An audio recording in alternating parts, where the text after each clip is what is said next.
Her name was Liana Rivers, 17, quiet, introverted, the kind of girl whose voice was a mystery even to the teachers. She wore oversized hoodies, kept her head down, and her books clutched tightly to her chest like a shield from the world. Most students barely noticed her. Others at Broken Bar noticed her just enough to laugh, to mock, to poke. She was the ghost of Jefferson High, as they jokingly called her. But ghosts don't bruise. Ghosts don't cry in bathroom stalls. And Liana was very much real. She transferred just a month ago, shortly after her family moved across the state after her father passed in a tragic construction accident. Her mother, devastated, struggled with 2 jobs just to keep a roof over their heads. Liana didn't complain. She knew silence was easier. Silence didn't argue back, didn't draw attention. But sometimes, attention doesn't need an invitation. Sometimes, it kicks down the door anyway. It started with whispers. Look,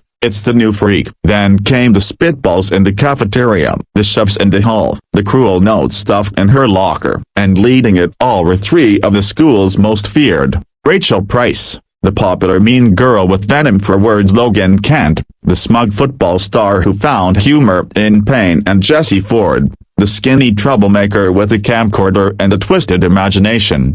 Rachel once threw Liana's lunch in the trash. Logan once stripped her in front of the entire class. Jesse filmed her flinching and slow motion replayed it on TikTok. Each time, Liana said nothing, did nothing, just picked herself up quietly and disappeared into the shadows again. But that was their mistake. They thought silence meant weakness. They mistook restraint for submission. One Friday afternoon, just after last bell, the trio cornered her behind the gym. Jesse wanted a finale for his Bullies series online. Let's scare the ghost girl, he laughed. Let's make her scream. They laughed as they took her sketchbook and tore out the pages filled with pencil drawings, beautiful, emotional art that was her only outlet. Rachel sneered, mocking one of her portraits of a girl wearing a black belt. What's this? You dreaming of being a ninja now, freak? Liana didn't speak, but her fingers twitched. Her breathing slowed. Logan shoved her shoulder hard. Come on, say something. Boo, you gonna haunt me? The camera rolled. The laughter echoed. And then,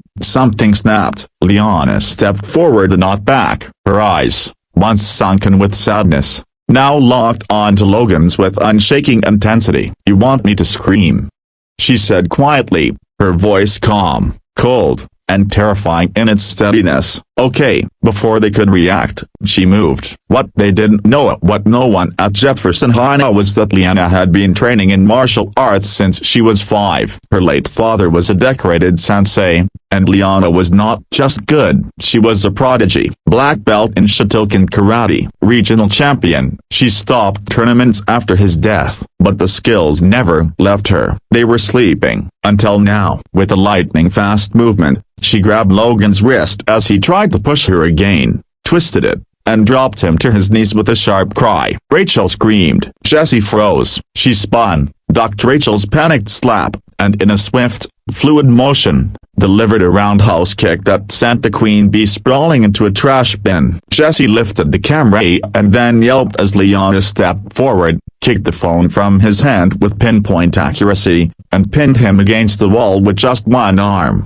Her eyes were burning now, not with rage, but with resolve. You think silence means fear? She whispered. I kept quiet because I didn't want to hurt anyone. But you, a Broken Bar, you asked for this. All 3 bullies lay stunned, bruised, moaning in disbelief. It wasn't just pain they were begging. Please see Broken Bar, we're sorry, Logan muttered. Rachel was crying. Jesse's camcorder was crushed. Liana stood over them, calm again. She picked up her sketchbook torn, but still her saw and looked down. Don't ever touch me again, she said, or I won't stop at just defending myself. Then she walked away, head high, steps strong, and behind her, 3 notorious bullies wept like children begging for mercy they never once gave. End of Chapter 1. Chapter 2 coming next. Daily Liana faces backlash from school authorities, gains unexpected allies, and reveals the painful truth behind her strength. The school will never be the same.